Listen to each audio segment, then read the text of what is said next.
scared right now. I'm scared right now. I have to lift all these books. This is terrifying. So heavy, guys. You don't even understand. Oh my god! Appreciate what I'm doing right now. Appreciate it. Appreciate it, Mooey. Okay, picture. Okay. Oh god. You guys gotta. Oh, down. Please, down. Oh god. Hey, hi, hello. My name is dis.cat. This is Project Hardcover, where we're letting books be the escape. Kinda got a little campfire-y feel going on right now with this weird-ass lighting I have set up. But anywho, hello lovelies! So today for you, I have my incredibly large, very, very large May wrap-up. That's right, lovelies, you might as well pause this video, go get a snack or something, cause we're going to be here a little while. Yes, so as some of you might know, this month's TBR was decided by my very first original challenge video, the TBR Shelf Challenge, which you guys can check out right here. High five, high five! And that challenge and the TBR gods decided that they just really wanted to put me through the ringer this month. Yeah, just all the big books, like, just throw in a couple of 500-page plus books in there. Who cares? Just, she can handle it, why not? And then I had to go and make matters worse for myself and had to go out and get a whole bunch of graphic novels and...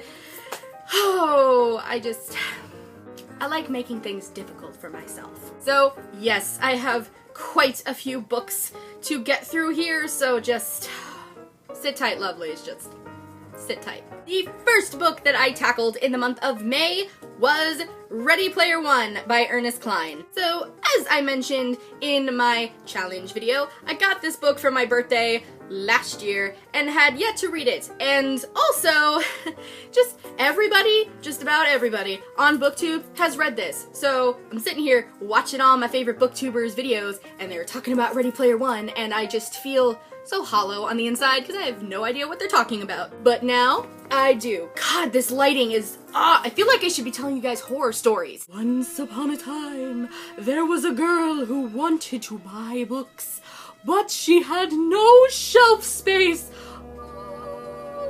I swear, I will make sure that the lighting is better in, you know, one of my next videos. I don't know when I'll fix the lighting. But anywho, screw the crappy lighting. I finally read Ready Player One, and it was really, really good. So this book is about a boy named Wade who lives in a futuristic world where pretty much everyone lives the majority of their life in this virtual reality kind of video game thing. And the creator of this virtual reality video game thing left an Easter egg inside the virtual reality. And if you find the Easter egg, you get to inherit the company. So of course everyone, well just about everyone, in this little virtual reality is trying to find this Easter egg. So this book follows Wade and a couple of his friends attempting to find this Easter egg so that they can take control of the company and keep the company from getting into the hands of like these really evil corporate, you know, weirdos. So I pretty much have the same review that like everybody who read this book does.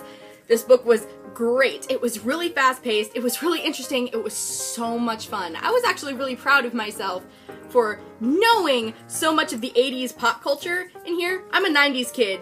80s pop culture is before me. So knowing all of this stuff, well at least a grand majority of it, I just felt really, really awesome for some reason. But yes, this was incredibly fast-paced, so interesting, and the characters were so much fun, and just the story was fun. It read like a video game, and it was just so much fun. I gave this, I believe, a 5 out of 5 stars. It might have been a 4, I'm not sure. But either way, I really, really enjoyed this, and I'm super glad that I read it. The next book that I read in the month of May was one of the scary ones, and it was Heir of Fire by Sarah J. Maas, which is the 3rd book in the Throne of Glass series. So yeah, also, like I said in my challenge video, I've been shamelessly putting this off because it is huge! And like I knew it would, it did take me way longer to read this than any of the other books on this TBR. But guess what? It was so worth it. This book gives me life. Sarah J. Maas knows how to write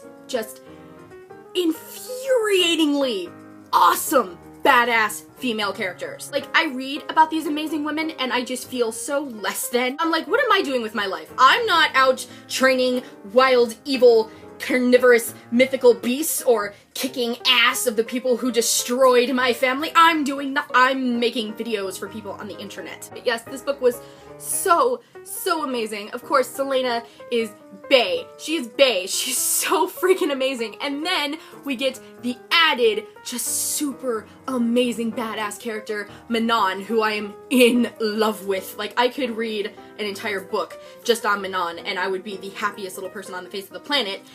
And we got Rowan.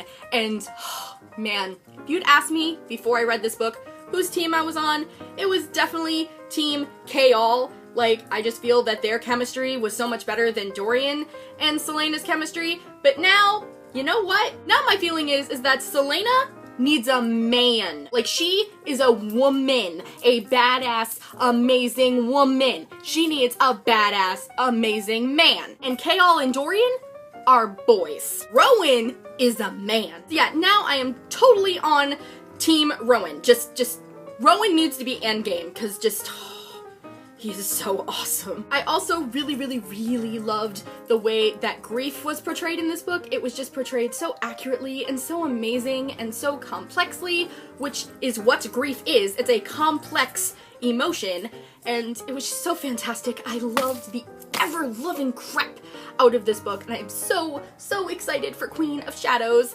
So I gave this book a big whopping 5 out of 5 stars. Just, I love this book.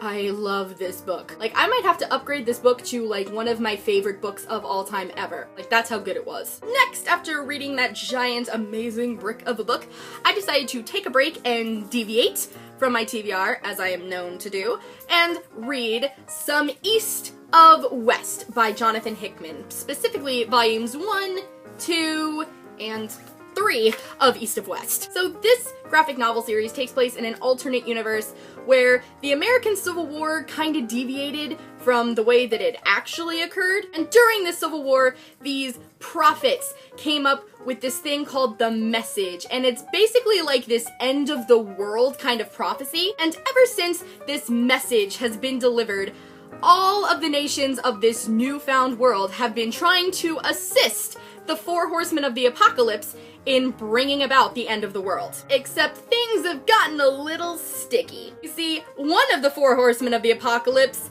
kinda doesn't want the world to end anymore. So this graphic novel series now follows all of these different nations and 3 of the 4 horsemen of the apocalypse who are trying to end the world, and the 1 horseman of the apocalypse who is trying to prevent it. Okay, I'll admit, this graphic novel series, when you first jump into it, is kind of confusing. It's a really rich and complex world, and they don't take an awful lot of time to sit and explain it to you. They kind of just keep rolling with it.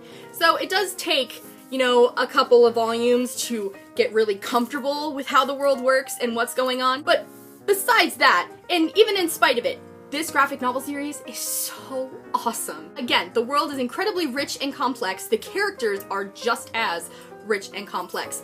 There is so much going on here. There's so much political backstabbing and plotting going on, and then there's love and family and friendship and magic and all kinds of just really awesome stuff going on. There's also a sci-fi element to this, which is really great. It's like a Western sci-fi. It's just so great, so amazing. I wasn't expecting to love it as much as I do, but I totally do.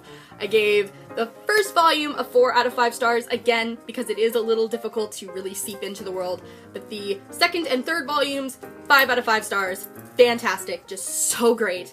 This is just a hidden gem. I don't hear anyone talking about this, and that's a shame, because it's really good. I then continued on with my deviation of my TBR, and read Sex Criminals Volume 2 by Matt Fraction and Chip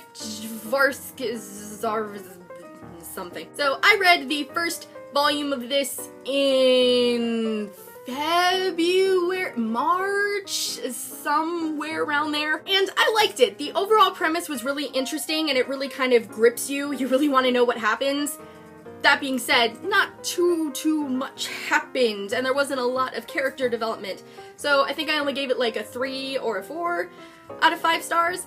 But this volume, we definitely get more character development and more character backstory, and then the story itself, the plot, definitely picks up, gains a lot of speed, and it's just so much more interesting, and it's just so great. I really like this series now. For those of you who don't know, Sex Criminals revolves around these 2 characters who have a very strange ability. Whenever they have sex, they stop time. So this story follows John and Susie learning how to cope with this strange ability, learning how to deal with each other, knowing that they have this ability, and the consequences of the actions that they take while using this strange ability. But yes, I definitely enjoyed this volume so much more. It definitely does pick up and become just so much more interesting. Pretty sure I gave this a 4 or maybe even a 5 out of 5 stars. It was just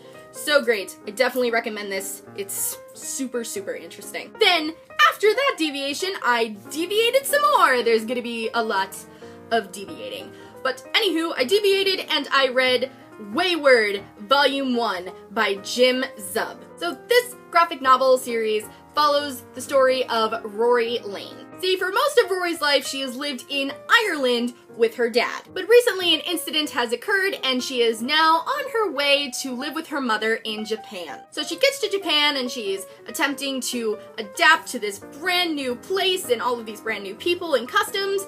But it's a little difficult because she has a strange little quirk. She can see these invisible pathways that no one else can see, and she has no idea what they are or what they do. So this graphic novel follows Rory and a couple of her also very peculiar friends with peculiar abilities in their quest to figure out what's up with these weird abilities. What's up with all the strange things that are happening in our town? Just what is going on? So this graphic novel was also very interesting. They don't give too much away, which is good, you know, for just a first volume. They shouldn't give everything away.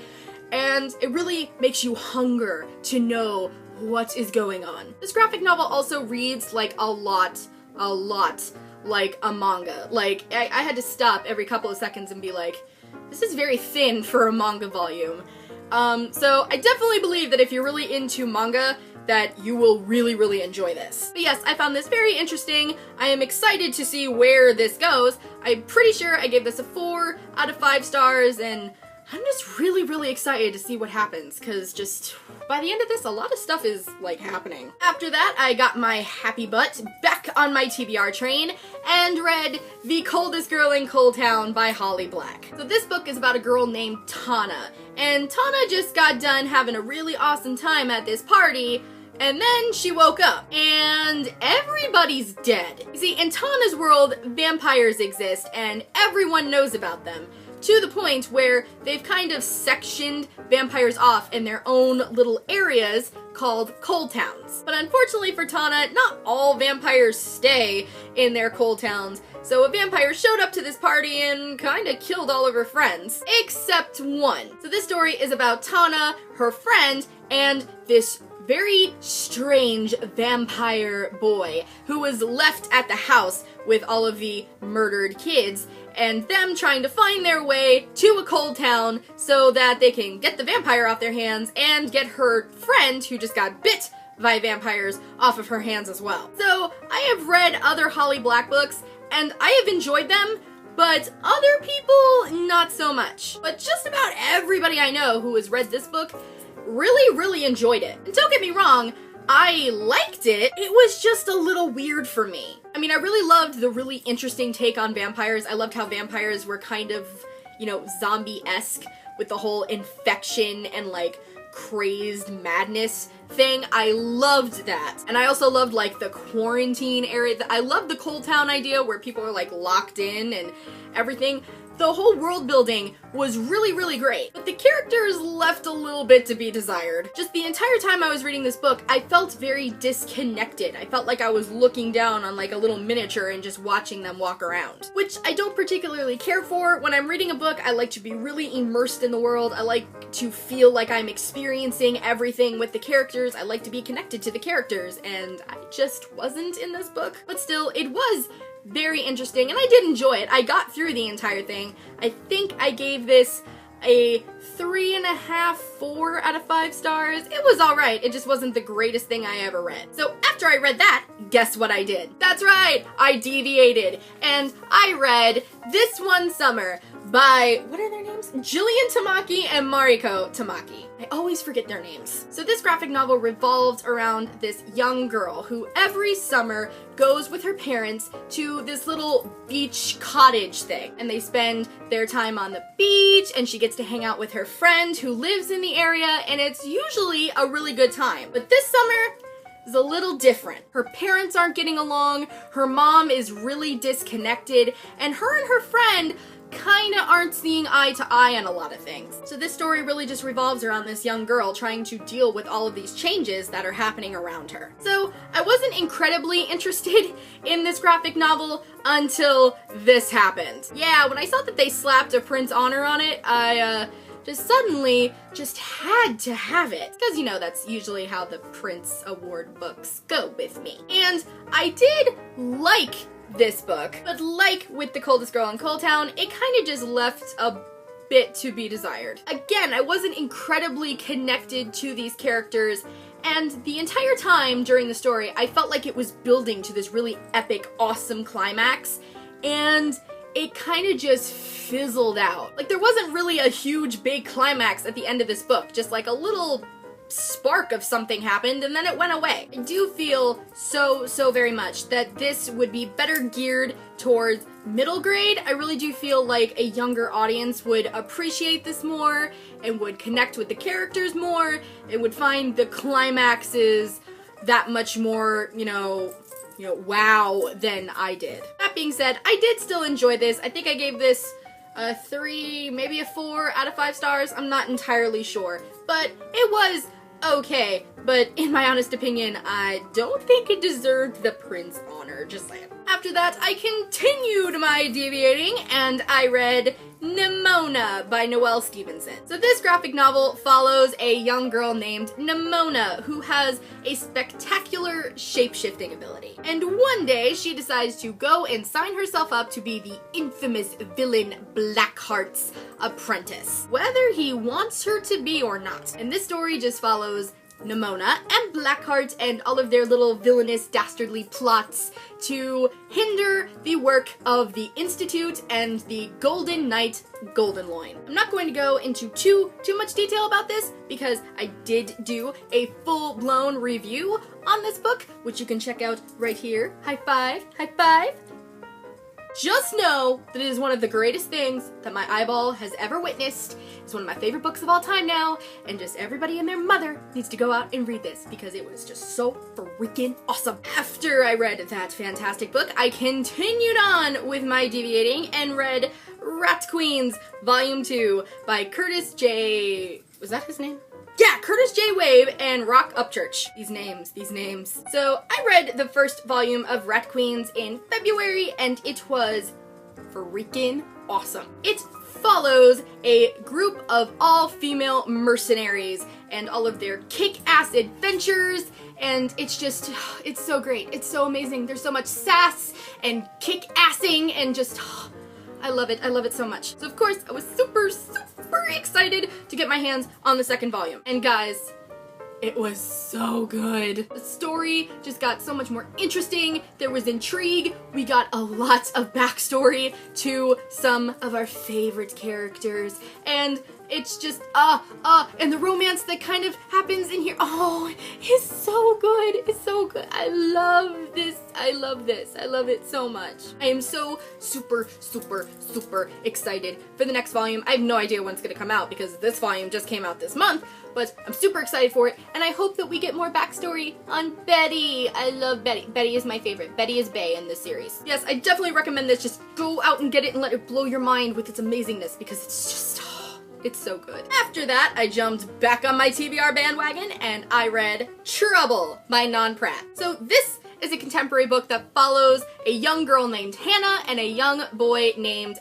Aaron. See, Hannah is in a little bit of a pickle. She has gotten pregnant, and she really can't disclose who the father of her baby is. So Aaron, this boy in her class who just moved to their school, decided he was gonna be a stand-up guy and say that he was the father of her baby. And it really just follows them and her entire duration of her being pregnant and just dealing with all of these different demons from their pasts, and it was so cute. It was adorable. I loved this book. So, of course, with a summary like the one I just gave, you just know that there's gonna be all kinds of character development and heart-wrenching feels and heartbreak in this, and that was 100% true. This book, it just got you right in the feels sometimes, and it was just, oh, it was so great, and it was so adorable. What I super loved about this book is that for the grand majority of it, Aaron and Hannah's relationship was completely platonic. They were just incredibly close friends. It was only towards the end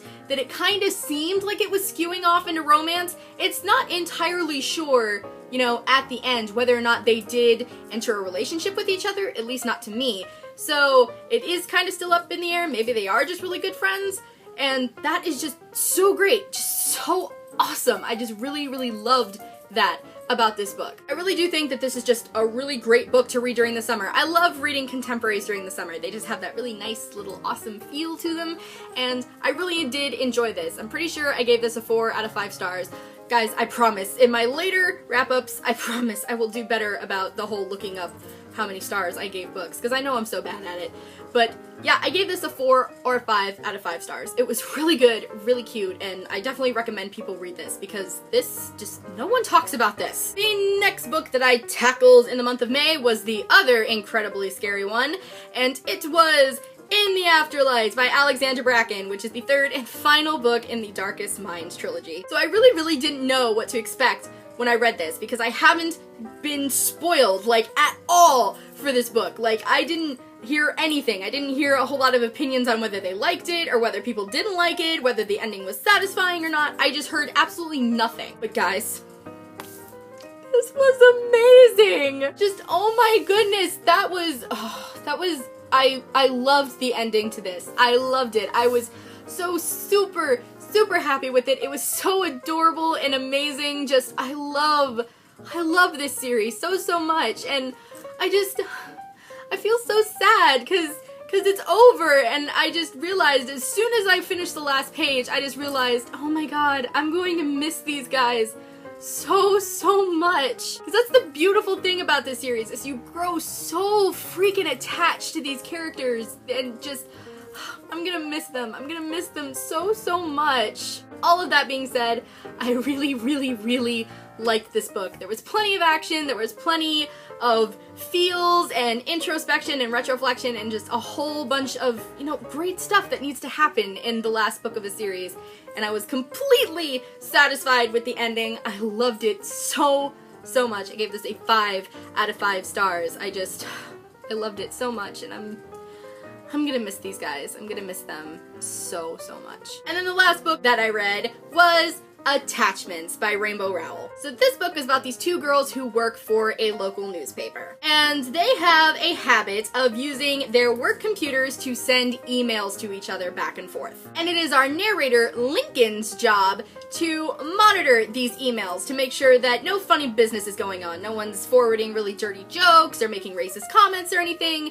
That kind of stuff. But things start to get a little sticky when Lincoln starts falling for one of the girls. So this book is all about Lincoln trying to deal with what's going on in his life, and also trying to deal with the fact that he's falling for this girl via her emails, and also about the two girls who are emailing each other and all of the things that are going on in their lives. So this is one of the only Rainbow Rowell books I have not yet read. And of course, I love Rainbow Rowell. Rainbow Rowell is an amazing author. She makes you care about her characters so, so, so much, and her characters are so freaking amazing and quirky and just so awesome.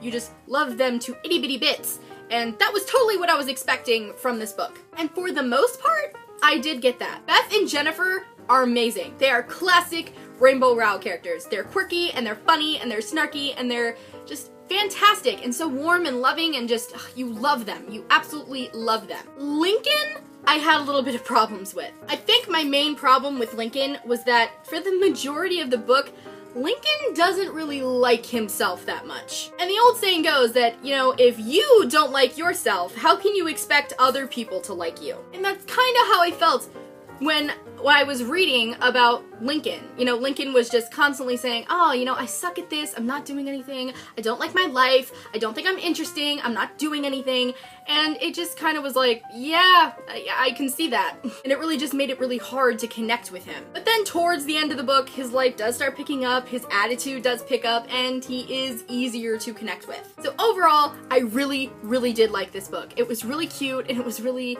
awesome, and I did love Beth and Jennifer. I loved Beth and Jennifer. I gave this book a 4 out of 5 stars, just Rainbow Rowell, you know how to get me. So that's it. Those are all of the books that I read in May. I'm sorry this wrap up was so long. I really need to stop reading so many books per month. Let me know down in the comments if you guys have read any of these books, how you guys felt about them, and be on the lookout for my June TBR. As always, thanks you guys for watching. I will see you next time, and remember, books are the escape.